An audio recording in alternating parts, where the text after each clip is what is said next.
పల్లవి నా కళ్ళ ముందుంటే అది నాకు సంతోషం. నా మనసుకి ఏదో తెలియని ఆనందం. ఎందుకు అంటే సరైన సమాధానం లేదు.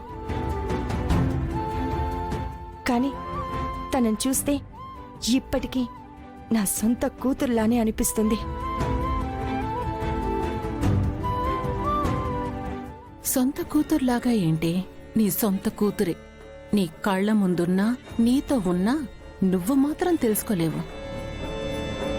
అవునమ్మా, పల్లవీళ్ళు అక్కడే ఉండిపోయిందేంటమ్మా? తను అసలు అక్కడ ఎందుకు ఉండాలమ్మా?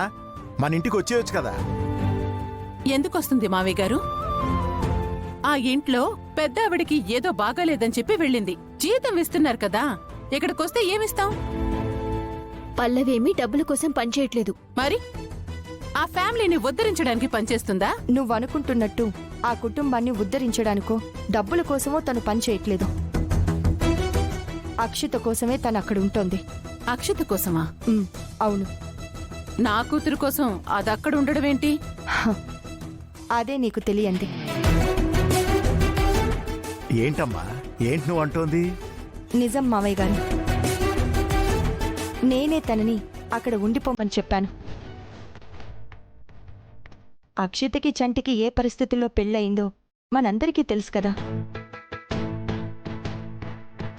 పెళ్ళయినా ఇప్పటికీ చంటి మీద తనకి తెలియని కోపాన్ని చూపిస్తూనే ఉంది.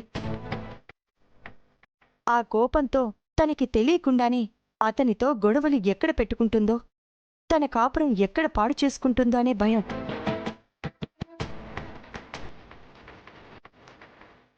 అందుకే పల్లవి అక్కడుంటే అక్కలా దాన్ని దగ్గరుండి చూసుకుంటుంది. తనని నీ సొంత చెల్లెలే అనుకొని చూసుకోవాలి. తను ఏ పొరపాట్లు చేసినా నువ్వే సరిదిద్దాలి. తన కాపురం ఎలా చక్కబెట్టుకోవాలో తనకి తెలిసేలాగా చెయ్యాలి. కాబట్టి అంతవరకు నువ్వక్కడే ఉండు అని నేను మాట తీసుకుంటే, నాకిచ్చిన మాట కోసం పల్లవి అక్కడుంటోంది మావయ్య గారు.